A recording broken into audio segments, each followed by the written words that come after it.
internet, with its global connectivity and nearly limitless access to information, has become an inseparable part of modern life. However, beneath this polished surface lies a dark and dangerous underworld.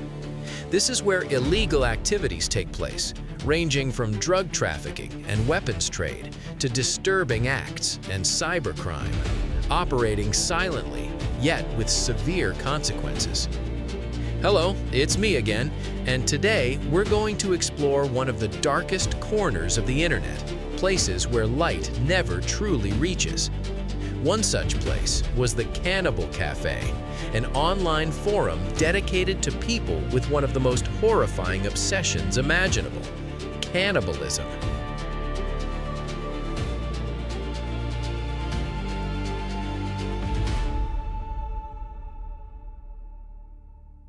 Founded in the late 1990s, the Cannibal Cafe functioned as an online discussion forum where individuals who shared cannibalistic fantasies could openly communicate. While it was initially dismissed as a space for dark fantasies, the line between imagination and reality gradually became dangerously blurred. At first glance, the site appeared to be nothing more than a grotesque joke. But even if that were true, the content posted by its users was deeply unsettling. If even a fraction of what they described had been real, many of them would have faced long prison sentences. Their posts revealed intense obsessions and explicit desires to consume human flesh, regardless of age. It's astonishing that a website like this managed to exist for such a long time. Perhaps this was due to the extremely lax state of internet security and regulation at the time, allowing countless bizarre and disturbing websites to emerge without oversight. On the homepage, directly beneath the site's title, the creators included a disclaimer stating that all content was fictional and that participants were mentally mature adults acting of their own free will. However, there was no effective way to prevent minors from accessing the site, nor could it be assumed that every visitor understood where fantasy should end. One user, going by the username Frankie, posted multiple threads. Among them, one stood out, a post made at 2:36 p.m. on November 19, 2001. This post would later become the central focus of today's story. Looking for a young man between 18 and 25 years old. If you have a normal body, I will butcher you and eat your meat over several days. At first, the post received no responses, and even if someone had replied, the site insisted that everything was purely fictional, right? A few days later, on November 22nd and 23rd, 2001, two users responded to Frankie's request. 21 years old, cute, average build, measurements 38, 28, 32, wants to be eaten. So get your skewers ready, Carl. 38 years old, athletic build, former football player. Email britvic556@aol.com. Despite the fact that these individuals shared personal details, even contact information, it seemed unlikely that anything would actually happen. Until something did. One person became genuinely interested in Frankie's proposal, but in reverse. He wanted to be eaten. His name was Bernd Jürgen Brandes, a 43-year-old computer engineer from Berlin, Germany. The man who wanted to eat and the man who wanted to be eaten fit together like two perfect puzzle pieces.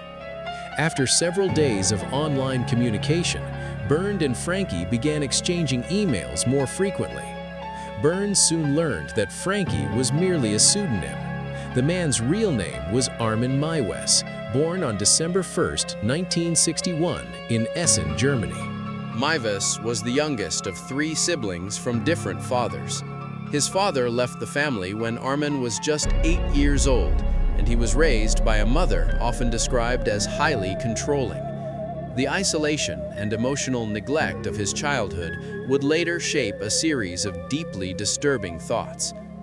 After completing his military service, Maiwes worked as a computer technician.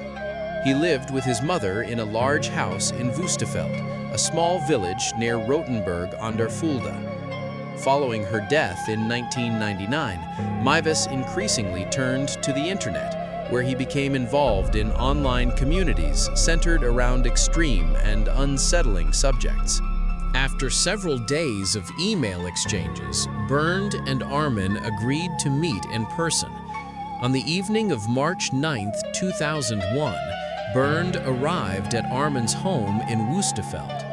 What followed was a sequence of horrifying and deeply disturbing acts that I cannot describe in full detail.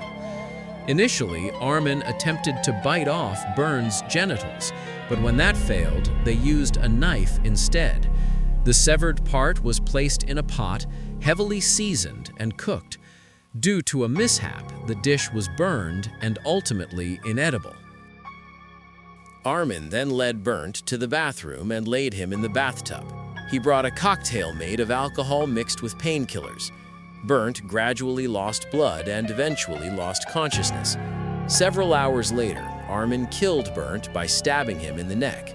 After Bernd died, Armin calmly remained at the scene, reading a Star Trek book to pass the time.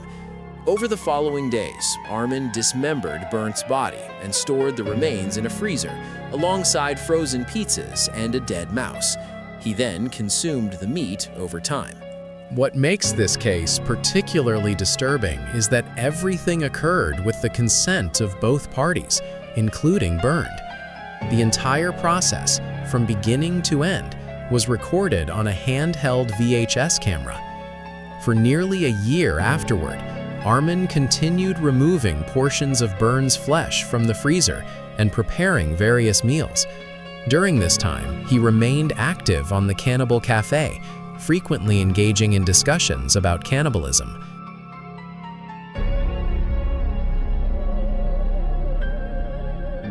On August 28, 2002, Armin posted another message, once again searching for someone willing to be eaten.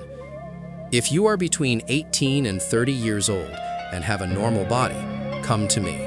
I will kill and eat you.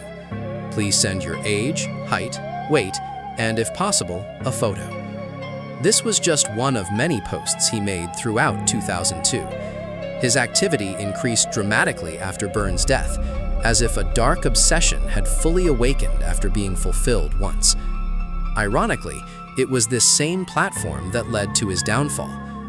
In 2002, a member of the Cannibal Cafe, a student from Austria, reported Frankie's disturbing posts to the police. This led to a raid on Armin Maivis's home, where authorities discovered human remains and the VHS tapes documenting the murder and dismemberment of Bernd Brandis. Based on this evidence, Armin Maivis was arrested on December 10, 2002.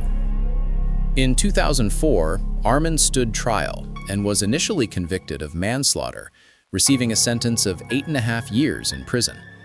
At the time, German law had no specific provisions addressing such a case, and Bernd's consent played a significant role in the verdict. The case shocked the public and sparked intense media debate. Following an appeal, in 2006, Armin Maivis was convicted of murder and sentenced to life imprisonment. He is currently serving his sentence in a prison in Frankfurt, Germany. Armin has since become a vegetarian and expressed remorse for his actions, but he will carry their weight for the rest of his life. The house where the crime took place was destroyed in a fire, suspected to be arson, in 2023. The case of Armin Maivis sent shockwaves around the world, raising profound questions about morality, law, and the darkest depths of the human psyche. What do you think about this case? Leave your thoughts in the comments below. That's all for today's video.